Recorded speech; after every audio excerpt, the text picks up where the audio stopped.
we're particularly grateful to our local members in the Edinburgh for Europe group who've taken the lead in putting this event together. And the question we've been looking at a number of occasions is how we in Scotland can maintain and develop our links to Europe, notwithstanding Brexit, and also how we can constructively engage with a debate on the future of Europe, even if we are now situated outside the European Union. Before continuing, can I go over some housekeeping points with you? For the event, we encourage you to join the discussion on Twitter, and we recommend use the hashtags Scotland Talking Europe, hashtag Latvia, hashtag Estonia, and if you're tweeting, also the handles at EuroMoveScot and at Edinburgh 4, that's number 4 EU, so at EuroMoveScot and at Edinburgh 4 EU. And obviously tonight, if you want to join the discussion, you are welcome to do that, or encouraged to do that, using either the chat box or the Q&A function. If you're not used to this particular type of format in Zoom, if you look at the bottom of your screen, you will find there is a section saying Q&A and a section saying chat, and you can put in your Q&A and chat at any time during the course of the discussion, and I will be moderating those comments and feeding them into questions and discussion later on. If you haven't used it before and can't find the Q&A chat boxes, if you move your screen, your cursor around the screen, you'll find that these boxes will open up at the bottom of your screen. I had thanks to our members who have helped organise the event, and that's a reminder that we in the European Movement in Scotland are an entirely volunteer-led organisation. We can do what we do because of our members and supporters and the memberships and donations that we receive from those members and supporters. So we hope that after tonight's event, you will think about supporting us, up for donating, even better by joining us, or just find out what we're doing by looking at our website or following us on social media, and there will be a screen up at the end of the talk with those details if you want to join us, as we hope we will do. So please look at that at the end of the session tonight. Anyhow, we're returning to this evening's webinar. We recently had an interesting report by Kirsty Hughes at the Scottish Centre on European Relations that recognised that it's going to be, and I'm quoting, it'll be hard for Scotland to influence future EU developments from the outside, but bringing expertise, building long-standing bilateral relationships, participating in debates and stepping in early and constructively will all pay dividends. Now, of course, at the time where we have to physically distance ourselves, not just from other countries, but sometimes from our neighbours, to protect public health, this challenge becomes even more difficult. But it's important, we still think, to prioritise the areas where our strengths in Scotland can be most effective, ensuring we maintain our European links. And we also want to lift our horizons from the drift towards isolation, which unfortunately the current government seems want to encourage as far as our European friendships are concerned, and to ensure that our broad pro-EU and pro-EU stance isn't lost in the chaos which unfortunately Brexit is causing in many, many areas of activity. So we have had, I know, over many years, a very positive role played by Scottish members of the European Parliament, Scottish European Commissioners in the past, Scottish citizens generally within the EU. And we know that within our membership, there's a strong support for do what we can to maintain those links over the future. So tonight's event is going to look at our relations with two particular members of the European Union. That, of course, is Latvia and Estonia. We want to encourage you to think Latvia, think Estonia, and we're going to dive more deeply into Scotland's links with those countries that, of course, joined the EU in 2004. Those countries have citizens who hold very important EU portfolios. The Prime Minister of, previous Prime Minister of Latvia, Valdis Dombrovskis, was yesterday announced as one of the Vice Presidents for the Commission, and another strategically important EU Commission portfolio, energy, is held by Estonia's Kadri Simpson. So let me now welcome and introduce our two guests this evening. Christopher Kenmore is the Consul for Latvia and Scotland, and Peter Ferry, a consul for Estonia and Scotland. Both are honorary consuls, which means they carry out their diplomatic work while continuing with their own business and work in Scotland, and as is customary, are UK residents and citizens. Christopher started up Vernet, a leader for vehicle logistics software for global automotive logistics and management across the vehicle life cycle in 2000, and has been their Chief Executive Officer since 2016. He is, I'm told, a serial IT entrepreneur. Prior to Venel, he led another IT software organization, Galaxy Moscow, and Christopher was appointed Honorary Consul for Latvia and Scotland last September. Peter Ferry is also the IT professional. He spent the first half of his career at Microsoft and is now CEO of Wallet Services, an award-winning cybersecure platform for organizations to collaborate by configuring and running business processes which share trusted data. Peter was appointed Honorary Consul for Latvia and Scotland in 2017. So to start with, can I firstly ask Christopher, and after that Peter, to introduce themselves a bit more and provide a broad overview of the EU country represented here in Scotland and the current state of play of existing Scottish economic, cultural, government and individual links with Latvia and Estonia. Over to you, Christopher. Thank you. Thank you, Mark. Yes, obviously the Baltic countries are very new countries and they're very focused on IT, which is obviously why Peter and I are both in IT and have obviously been chosen for our professions partly. I just thought I'd give you a brief overview or brief introduction to Latvia for those of you who do not know Latvia. It's sandwiched between Estonia and Lithuania, so it's the middle Baltic country with just 2 million people. It borders Belarus and Russia, and has been ruled historically by mainly by 3 different nations, by Sweden, Poland, and by Russia. Historically, it's been managed by aristocratic German families, I think is the best way of putting it, in the Hanseatic League.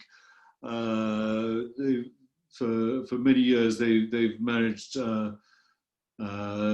Riga and Latvia in general until its independence, until Latvia gained independence in 1918, partly thanks to the intervention of the British Royal Navy, who helped protect Latvia from the Russians at the time. Geographically, about 56% of the country is forested, and the main export of Latvia is timber products, and that actually consists of the main part of trade from Latvia to Scotland. We buy an awful lot of timber from Latvia, mainly for the house building market. Historically, that Latvia has traded with the United Kingdom, or with England originally,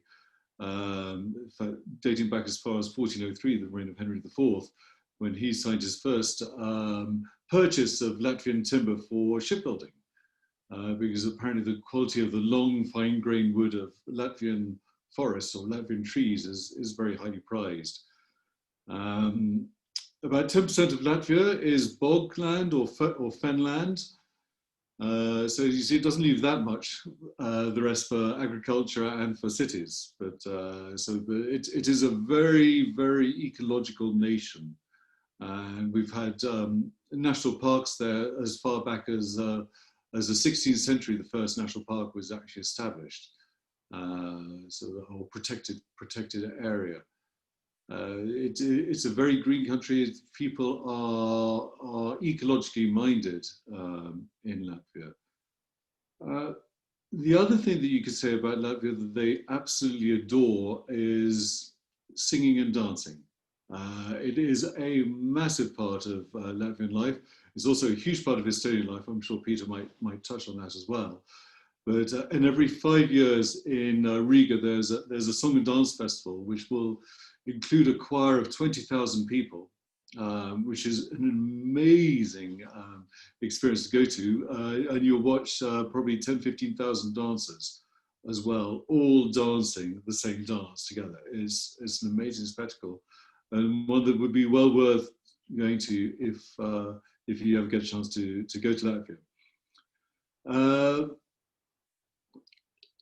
Latvia has also been a very is a very gender equal society, and I think that's true for all the Baltic states. But for example, 53% of managers in Latvia are female, and 60% of the doctorates that are awarded to women. That goes for the number of research posts, and STEM graduates tend to be very, very high percentage female graduates and postgraduates. One interesting fact is you may probably know that the oldest flag in the world is the Saltire across St Andrew, which I think was first noted in 832, and the third oldest flag in the world is the Latvian flag. It's sandwiched by the Austrian flag, which is very similar to the Latvian flag, which is two red stripes with a white stripe in the middle, which I believe comes from the shroud of a body covered in blood. And the other thing I just wanted to touch on is Latvians in Scotland. There are probably about 20,000 Latvians in Scotland at the moment. Almost 8,000 were in June had registered for settled status, and that makes Latvians the 5th highest of the EU citizens in Scotland. Obviously, the biggest one are the Poles, who massively outrank any other country by a factor of about 3. So the biggest, the main population of Latvians in Scotland are students. They particularly go to Aberdeen and Glasgow universities. There's a significant population at Edinburgh and Hereford as well. What else could we say? I think you may want to know a little bit about what an Honorary Consul does. I don't want to speak for Peter because he does more than I do. But our role, or my role, is principally to foster sort of cultural, scientific, educational, commercial links between Scotland and Britain. But the day-to-day operation for me is mainly sort of get 1 or 2 calls a day for people looking for a renewal of their passport, lost passport, divorce certificates or ID cards. But you know, it's about once a week you have to deal with the police, who will have a Latvian citizen who is in some form of trouble. Occasionally a Latvian will pass away. And then we will deal with the Consular Corps of Scotland. We will also interact with the Scottish government in various aspects. And there's one last area I'd like to just quickly touch on. It is on the Nordic-Baltic partnership or cooperation, which the UK is really trying to get into, but I think is of more interest to Scotland, as we are much closer to the Baltic and Nordic states than London is. And I think the Scottish government is very keen to join as part of that. But that's been since Latvia joined the EU and following NATO, and following into NATO, it's become really quite important partnership. And I think that is one of the areas where Latvia and Scotland will hopefully have some closer cooperation. And that's it from me for the time being. Shall I pass over to Mark or to Peter? Well, thank you, Christopher. I just reappear for a second and introduce Peter, and I'll give way to Peter and his beautiful slides. Peter. Well, thank you very much, Mark, for your earlier introduction, and thank you for the opportunity to the European movement in Scotland. It's great to have the opportunity to talk about Estonia tonight. You have the 2 Baltic states this evening, which Chris and I represent. The countries and Chris and I have a lot in common. We are both very keen cyclists. And within the Baltic states, probably Estonia and Latvia are kind of Man United and Man City of the Baltic states, but Estonia is definitely the Man United. What I would like to do is really just give everybody an opportunity to learn a little bit about Estonia over the next few minutes, and do that in the context of Scotland, another small nation within Europe, and the connections between our two countries. So I'd like to welcome you, and hopefully you'll see my audio visual spectacular, to Estonia, or as it's known as e-Estonia. It's a country which has shown over the past 3 decades how a small country with vision can really show some common purpose and execute a very long-term plan. And in this case, it was a plan to find its place in the world and become known as the leading digital society in the world. But I'll touch on that a little bit later, and kick off by saying a little bit about how Estonia came to be. It first became independent after the First World War, and then found itself betrayed into the Soviet sphere by the Molotov-Ribbentrop Pact after the Second World War. And then following perestroika, it actually sang its way to freedom back in 1991, which again we'll touch on in just a moment. So Estonia and Scotland at either end of Europe, they're both small countries, and small countries can be agile. They, as nations, they have occupants who often have to be willing to travel beyond their borders. And if they have a bit of leadership and direction, can make a big dent in global society. Our two countries have much in common. They've got pretty small domestic markets. We have to take a global first approach to succeeding in business. Both nations have challenges and opportunities. They've historically had to interact with large neighbours. They have interesting relationships with those neighbours and in the wider unions that they represent. Geographically, Scotland, I think, is about twice the size of Estonia's 45,000 square kilometres.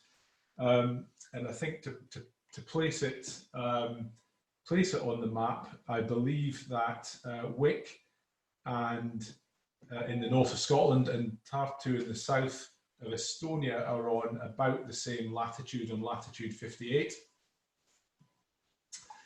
And our two countries we've been linked in trade going back in time to the 1300s, I believe. It's said that boats from the Baltic in the famines that followed Bannockburn brought grain, which kept the people of Scotland going in those dark times. And the trade links subsequently have built between the two countries over the centuries. And by the 1700s, there were several hundred Scottish families who lived in the easternmost community of Narva, which borders Russia. And really, to this day, East Coast ports in Scotland trade with the Baltic countries, and there's still lots of cross-fertilisation. For example, just a few years ago with the purchase of Aberdeen-based John Ross Seafoods by the Estonian company PR Foods. Going back to Estonia's recent re-independence, Scots were some of the first business people to go across to Estonia to seek opportunity, seek fortune, as the Estonian economy escaped the Soviet influence. And then the first Estonian consul was appointed here in Scotland in 2004, which led to the creation of the Estonian tartan, which you can see in front of you. Blue, black and white from the Estonian flag, threaded with gold and red from the Scottish lion rampant. So just picking a few details about Estonia for everybody to remember from this evening. Firstly, something from my own experience, the Estonian language is something pretty fierce to learn if you're an English speaker. It's out on a limb in the European language family tree. It's got 14 different cases. It's got many more vowels than in English, and just to make things even more difficult, the vowels have 3 different lengths. And after 25 years of drinking splendid Estonian beer, I still can't properly pronounce the word for beer belly, which is ullekut, the word at the bottom of this screen. So I'm going to ask a native Estonian speaker now to pronounce these 3 words so you get a view of the long Estonian vowels. Over to you, Mrs. Ferry. Okay, hello. Öö, jaar, õllekõht. Thank you. So the language has no concept of future tense or masculine and feminine. So often the jokes that's made is Estonian has no sex and no future. So a few other little factoids. Estonia really prioritises education, just like Scotland. And according to last year's OECD PISA results, its basic education is the best in Europe. I think ranking about the 3rd in the world. And that's led to many Scottish educators beating a path across to Estonia. And in Scotland, we reap the benefit of this because just as with Latvian students, there are many very active Estonian students who come to Scotland to study and run the active Scottish Estonian Society, where they very proudly represent Estonia in many student interactions and have a fantastic Independence Day party on the 24th of February. And I mentioned that Estonia is very well known for its digital society. Its fastest growing industry sector is the technology sector. And that's really because of investment in digital connectivity and education, going back as several decades. In fact, in the Tigers Leap program in Estonia, kids were being taught to code in school as far back as the very end of the 90s. And nowadays, according to the World Economic Forum, it's the most entrepreneurial country in Europe. And the picture you see in front of you is one of the billion-dollar tech startups originating from Estonia. That's TransferWise, actually pictured in London, I believe. But with other companies you may have heard of, like Bolt, Starship Technologies, Skype, all originated from Estonia. And this has really sprang from the original determination to become the most digital savvy country in the world following independence, when Estonia as a country found itself having to rebuild its infrastructure from scratch. And it said that there's only 3 things that you can't do online in Estonia, that you actually have to turn up in person, and they are getting married, getting divorced, and buying a house. So just to finish off, I know we're in the middle of a pandemic, and we have travel restrictions, but I think that it's very important to maintain the transport and travel and communication links. So perhaps next year when we're able to travel, you'll consider visiting Estonia. What are the few things you might find if you go there?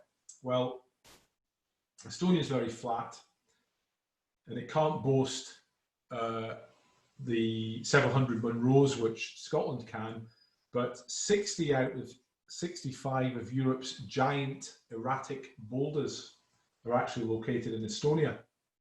And quite impressive they are too.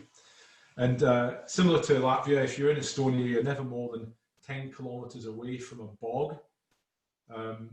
lots of marshland, which doesn't sound very pleasant, but they're incredibly peaceful places to walk through.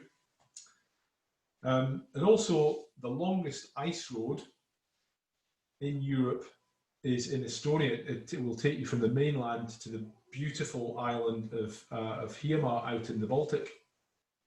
It's 26 kilometers long. And we do like a good sing and dance in Estonia. So if you were fortunate enough to visit Estonia in July 2024, you might see the next Estonian Song Festival, which is graced not by 20,000 people as in Latvia, but by 40,000 people. And it's held every 5 years, and I believe it's the largest amateur choral event in the world, because just like the Scottish people, Estonians really understand the importance of heritage and maintain a love for music and art.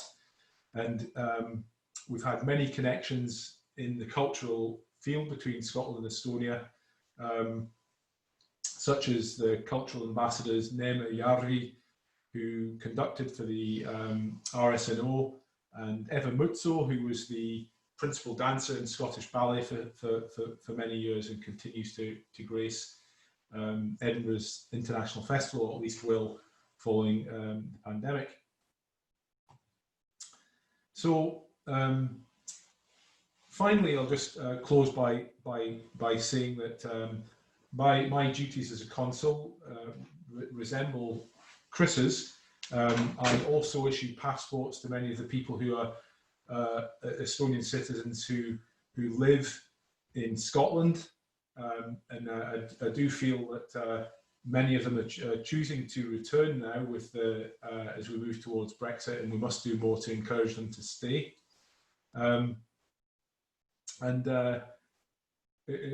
Ideally, we can retain some of these bilateral relations between citizens and business, so that Scotland, which is the birthplace of the free market economy, can continue to be a partner to Estonia, which is the emerging global leader in digital. So I'll leave you with Scotland and Estonia, which are certainly the two best small countries in the world, and give the con back to Mark. Thank you. Well, thank you very much indeed, Peter. Interesting that the first comment on the chats we came up was someone who said, beautiful, I'd love to go there. So you must have got a few tourists when we can do some tourism. So thank you very much, and thank you very much indeed, Christopher, as well. Now, we now have time for this fireside chat, discussion Q&A, and it's open to you watching to ask any questions you want. But I think our idea was to particularly look at ways in which we can actually build links or develop links, keep links going between Scotland and Estonia and Latvia at all levels. I mean, ones as individuals or as society, organisations, or ones which we could suggest to our government. So bear that in mind in your questions. Now, at the moment, I don't think we've got any questions in from the chat or the Q&A yet. But I wonder if I could start off to both Christopher and Peter asking the question, how is Scotland perceived in Latvia and Estonia? And particularly, how do you think young people in Latvia and Estonia perceive Scotland? Christopher, perhaps you want to? Yeah, I was saying to Neve earlier on, I mean, the young people sort of tend to not really think of Scotland or the United Kingdom in general, because their focus is more within the Baltic states and further down, so going around down towards Germany and the Nordic states, because that's where they have the greatest cultural affinity, as well as traditional business links and trade links. Where young people think of Scotland, first of all, it's always to do with universities and coming to the universities of Scotland, which has been available to them freely until now, but is obviously now that tap is going to be closed very soon, and that means there will be many fewer Latvians in Scotland. How Latvians use Scotland? I went last year. I went to a Baron supper in Riga, which is organised by the British Business Club, and it was a tremendous amount of fun. They shipped in a piper, and the dancing was obviously left something to be desired, but we led them along gamely. But there was people could quote Burns at me, which I've also found in my travels in Russia. Funny enough, people can quote Burns at you willy nilly in these countries. So I always find quite amazing. But I think that's about it for the time being. There really are. There aren't strong links from the young people at the moment. It would be good to find ways to encourage them, though. Thank you, Peter.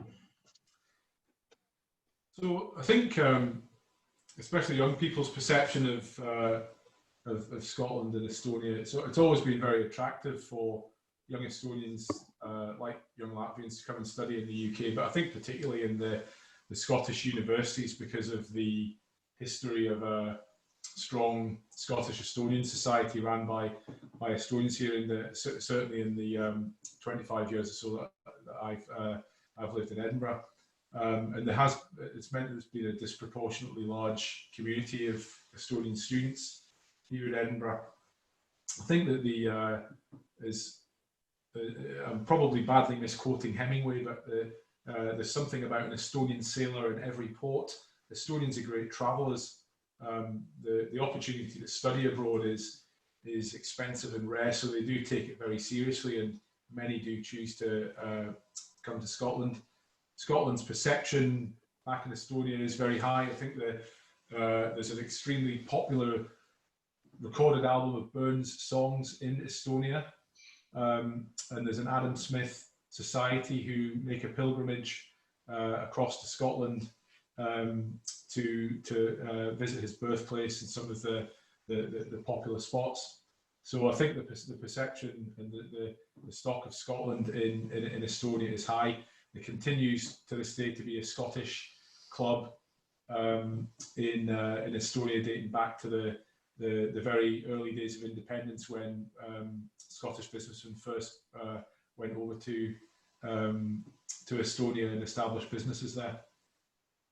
Okay, thank you. Now we have a question here which is about, I'm afraid, the issue of the day worldwide, but very important, of course, which is Estonia has only had 67 COVID deaths, Latvia just 40. What's made that big difference with Scotland? Christopher? I think test and trace system. Both Estonia and Latvia developed very early on a test and trace system that works. And they've been very rigorous about testing and tracing.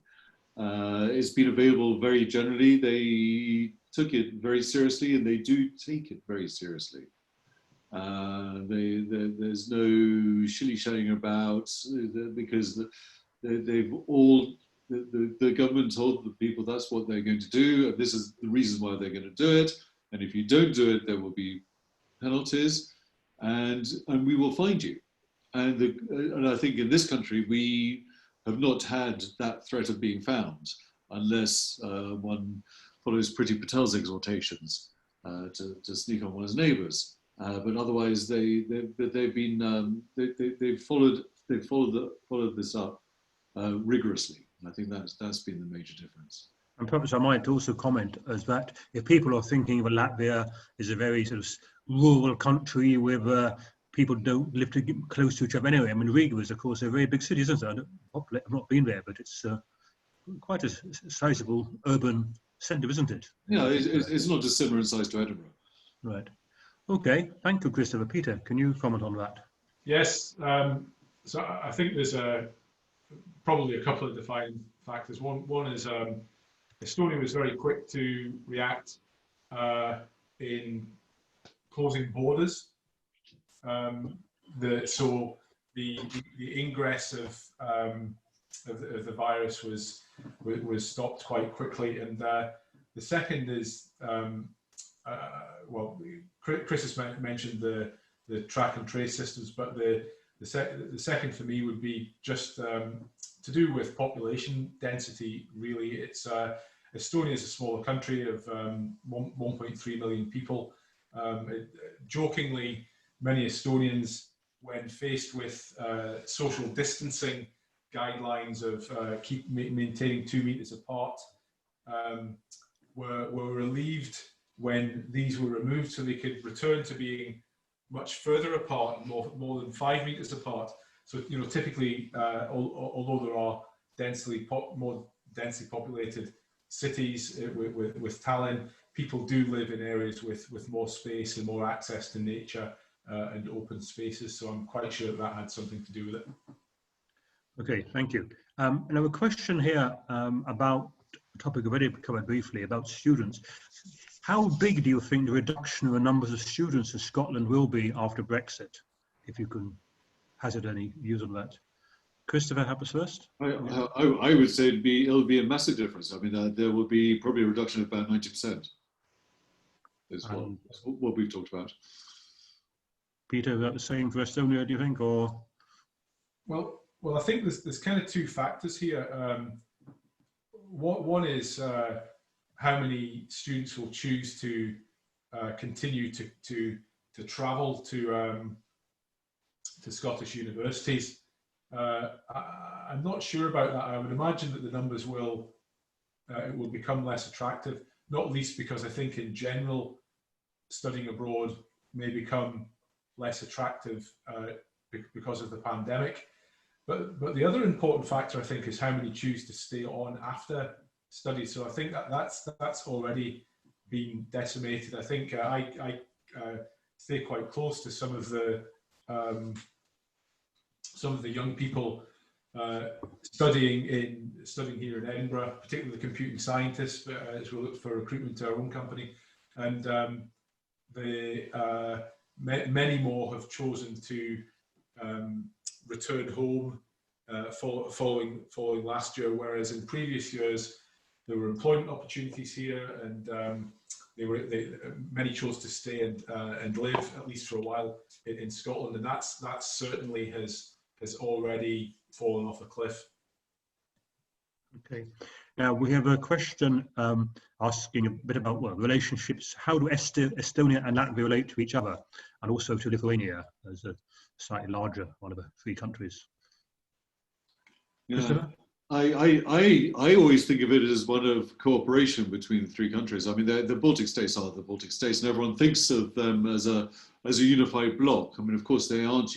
They do like to act in concert in many ways, but they're all incredibly individual nations, and within nations there's a lot of differences within each nation.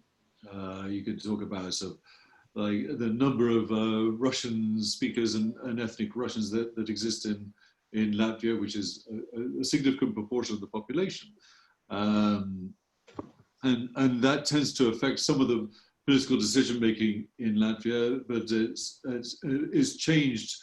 The attitude has changed over the last, let's say, 10 years to making Latvia a priority over the Russian-speaking parts. And if ethnic Russians want to remain Latvians, they have to speak Latvian, or they have to learn to speak Latvian.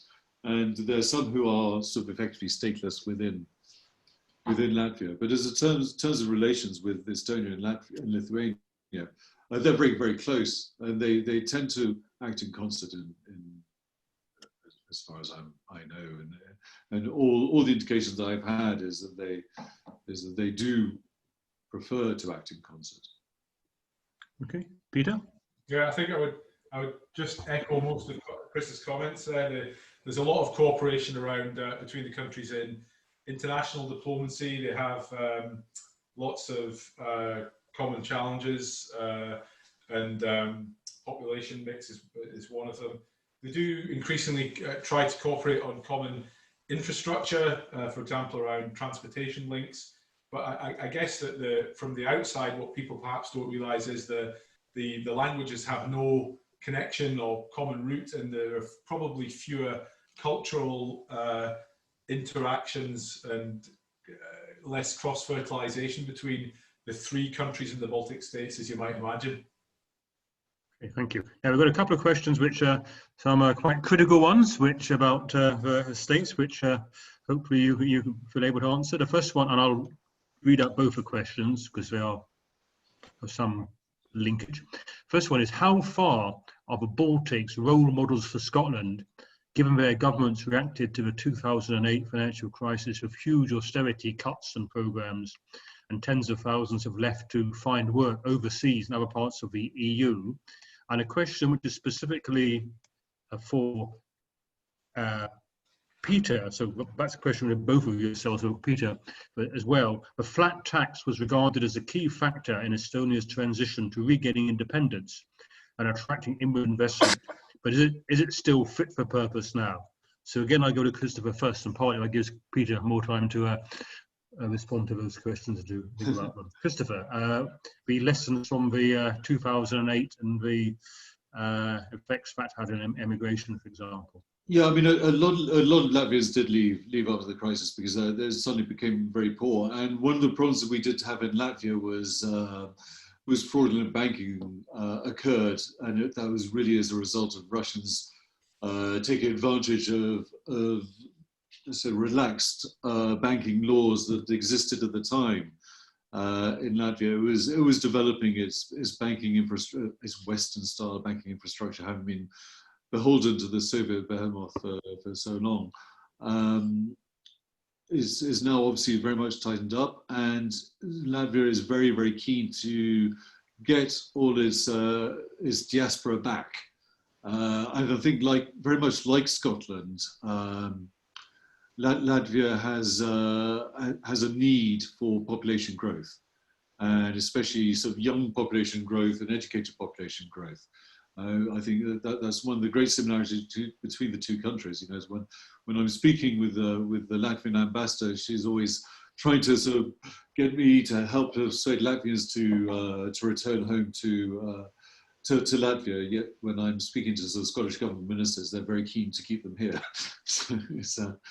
And I think economically is very much a question more for Peter, because I think Estonia has done remarkably well economically, and I think has lessons for all small countries globally, as in many ways, how to behave and how to stimulate a digital economy. And it's something that Latvia is trying to do and is succeeding very much in doing, but not with the same level of success as Estonia.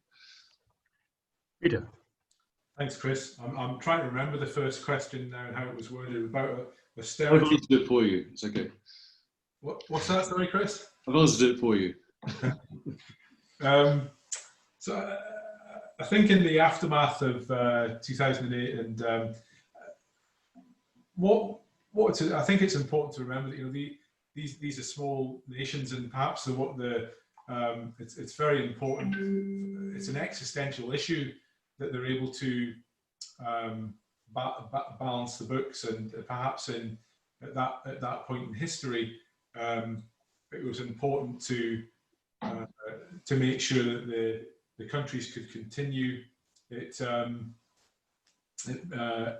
Estonia has always been very careful to maintain a positive balance sheet, if that's the right term, which has put it in, I think, a strong position in some of its economic policy and the investments it can make. Certainly, that drove some young Estonians abroad to seek the fortune. That's been our gain, I think. And as we turn towards Brexit, I know that many Estonians choose to return. But on the issue of the flat tax, I think that comes back to the Estonia taking steps to really just reduce any friction that was in the way of entrepreneurialism and economic growth.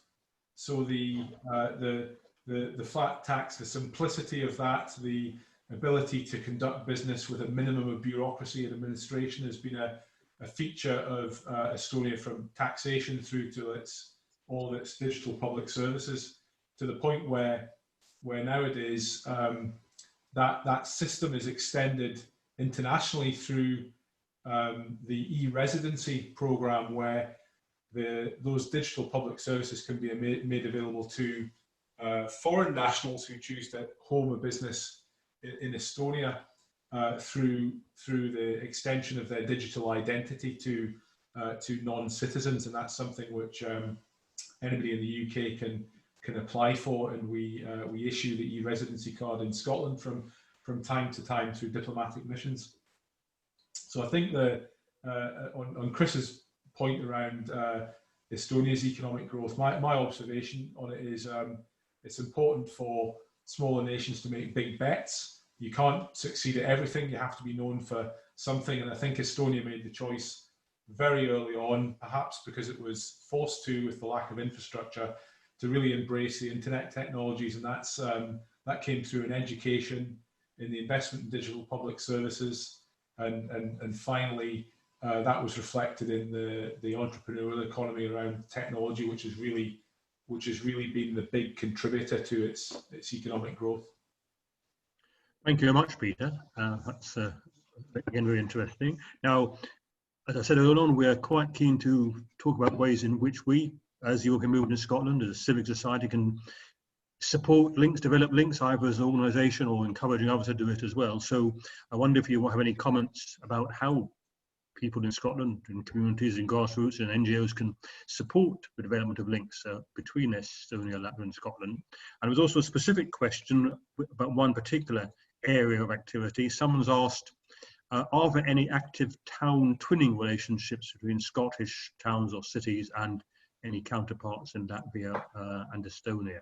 So generally, how can we, as our organisation, help encourage links? How can society generally do that? And particularly, what's the position regarding town twinning? Christopher? Yeah, it's a good question, and it's one that that I ask myself on a regular basis as to how we can foster sort of closer links between the Baltic states and Scotland. And obviously, sort of educationally is already in place. And I think we just need to I think that there's a lot more room for cultural exchange. That I think is an area where I think that there's a weak number of links.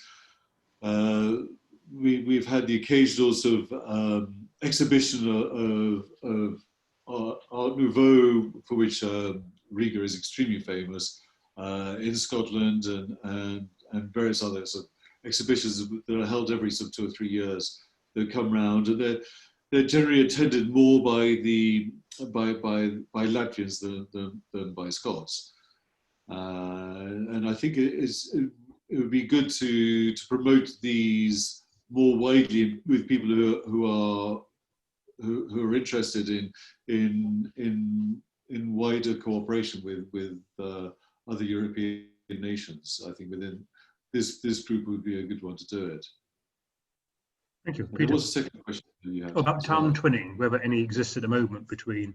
Oh yes, there's one ongoing discussion, and it's still in discussion level, between Dumfries and Chesis in Latvia. Thank you, Peter. So, on the question of how the European movement could help Estonian citizens, I think there's probably some things which are beyond our power. I think there's increasingly barriers to Estonians living and working and visiting Scotland moving forward over the next year, and I think particularly around young people coming to Scotland to work and having a requirement to earn over a certain level, or requiring a letter of invitation. These are things which, if there are any opportunities to vary things in Scotland, if the movement has any influence or power over that, I think I'd certainly point towards those. But more generally, in promoting the cultural links, as Chris had referred to, back in 2018, we had a cultural festival, Estonia Now, in Glasgow. It was supported by Glasgow Life with the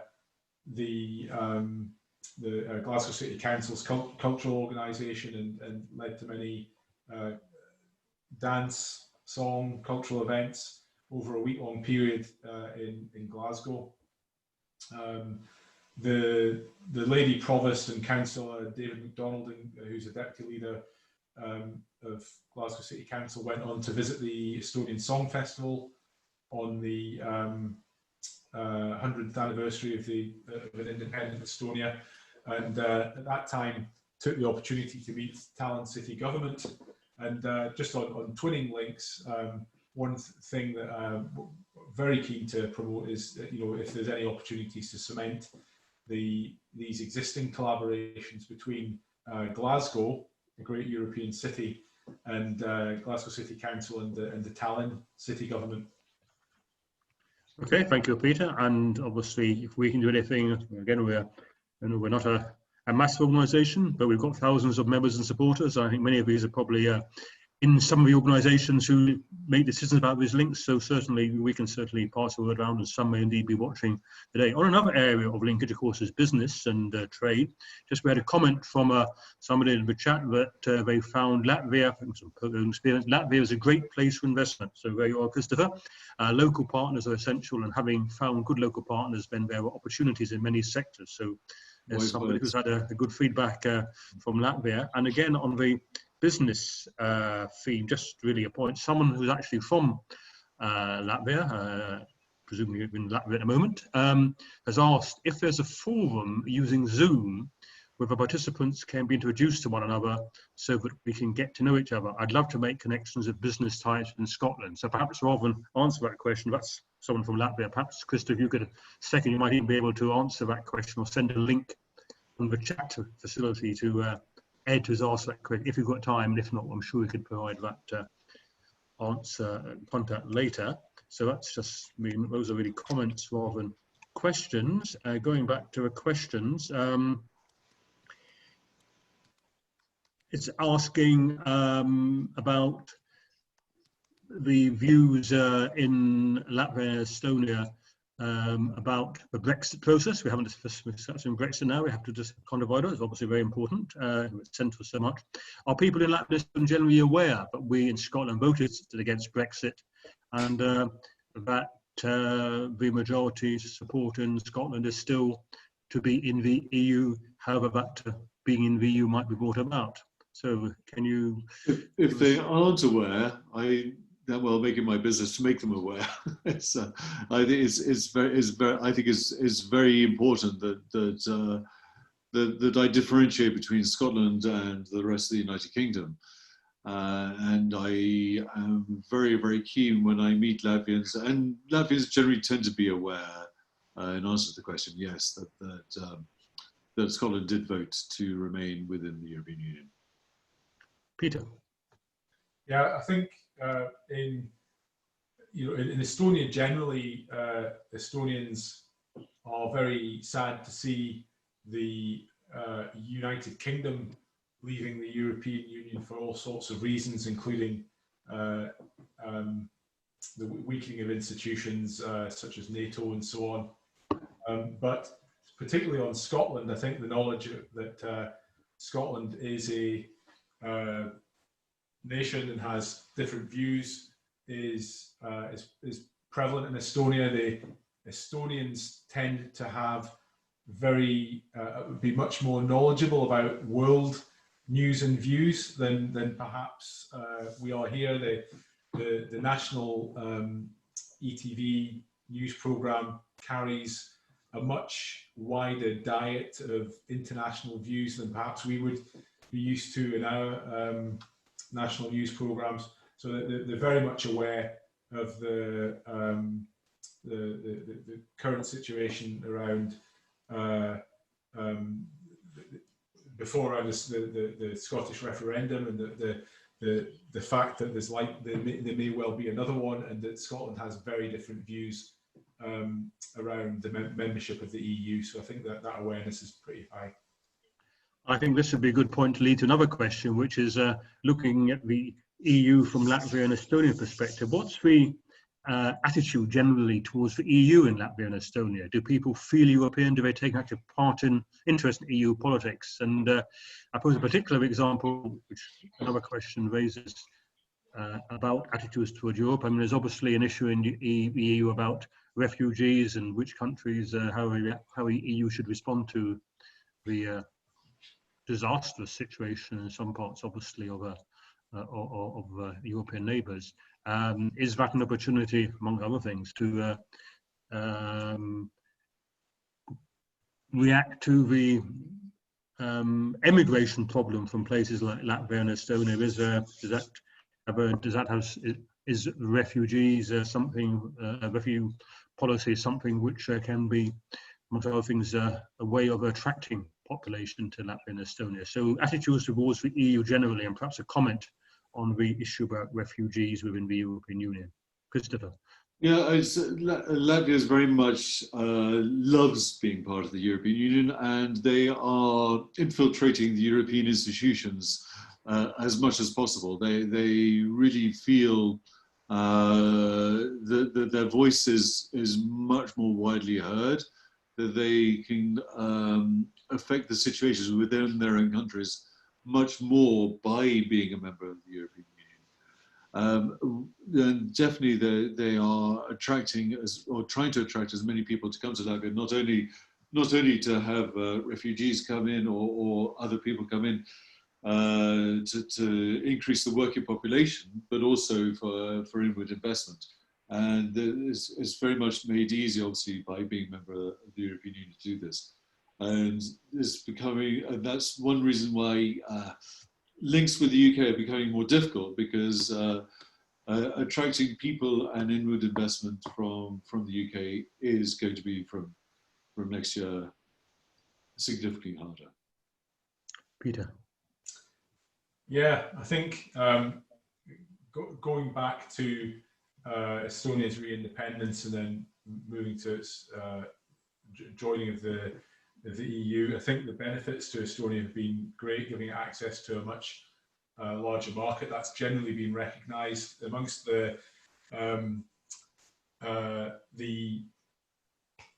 economically successful, the intelligentsia of Estonia. They've really embraced the European Union. It's the EU apparatus is studded with Estonians in high positions. There have been many benefits, and in the early days, lots of investment around roads and transportation from EU funds. I think that there is an undercurrent amongst some Estonians who perhaps experienced a larger union, the Soviet Union, where there is a bit of a suspicion of decisions that are being made in some way distanced from Estonia, and I think that that's an important thing for the EU, European Commission, and the European Union administrative bodies to remember, and just making sure that some of these suspicions and thoughts are reflected in how decision making happens in a way that benefits the whole of the EU area. Okay, thank you, Peter. Now we've more or less come to the end of our time allocation.